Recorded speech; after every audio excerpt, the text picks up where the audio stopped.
ವಂದೇ ಮಾತರಮನ್ನ ಇವತ್ತು ಪ್ರತಿಯೊಂದು ಸರ್ಕಾರಿ ಕಾರ್ಯಕ್ರಮದಲ್ಲಿ ಇವತ್ತು ಅದನ್ನ ನಾವು ಗೌರವಿಸಬೇಕು ಅಂತಕ್ಕಂಥದ್ದೇನಿದೆ. ಅದಕ್ಕೆ ಈಗಾಗಲೇ ಪಾರ್ಲಿಮೆಂಟ್ನಲ್ಲೂ ಒಂದು ಇದನ್ನ ಬಿಲ್ಲನ್ನು ಪಾಸ್ ಮಾಡಿದ್ದಾರೆ. ವಂದೇ ಮಾತರಂನ ರಾಷ್ಟ್ರಗೀತೆಯಾಗಿ ಗೌರವ ಸಲ್ಲಿಸಬೇಕು ಅಂತ ಹೇಳಿ.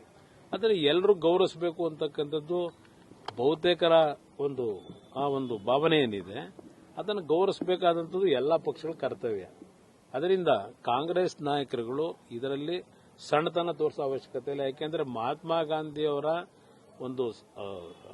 ಅವರು ಭಾಗವಹಿಸಿದಂತ ಕಾರ್ಯಕ್ರಮದಲ್ಲೇ ಮೊದಲನೇ ಬಾರಿಗೆ ಸಾರ್ವಜನಿಕವಾಗಿ ವಂದೇ ಮಾತರಂನ ಕಾಂಗ್ರೆಸ್ ಪಕ್ಷದ ಸಭೆನಲ್ಲೇ ಅಳವಡಿಸಿಕೊಳ್ತಕ್ಕಂಥದ್ದು ಏನಾಗಿದೆ.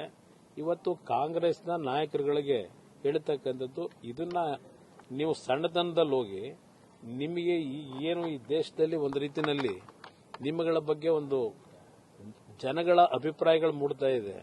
ಅದನ್ನ ಇನ್ನೂ ದೊಡ್ಡ ಮಟ್ಟದಲ್ಲಿ ಮುಂದಿನ ನಿಮ್ಮ ಭವಿಷ್ಯ ಹಾಳು ಮಾಡ್ಕೊಳ್ತಕ್ಕಂಥದ್ದು ಯಾಕೆ ಹೋಗ್ತೀರಿ? ಅವಶ್ಯಕತೆ ಏನಿದೆ?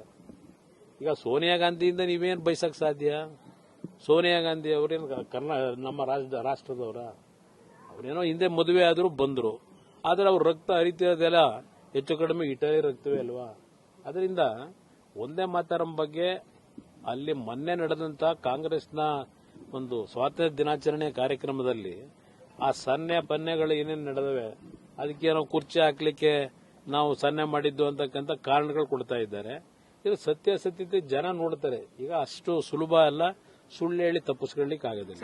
ಮೊನ್ನೆ ದಿನ ಸ್ವಾತಂತ್ರ್ಯ ದಿನಾಚರಣೆ ದಿನ ಸುಮಾರು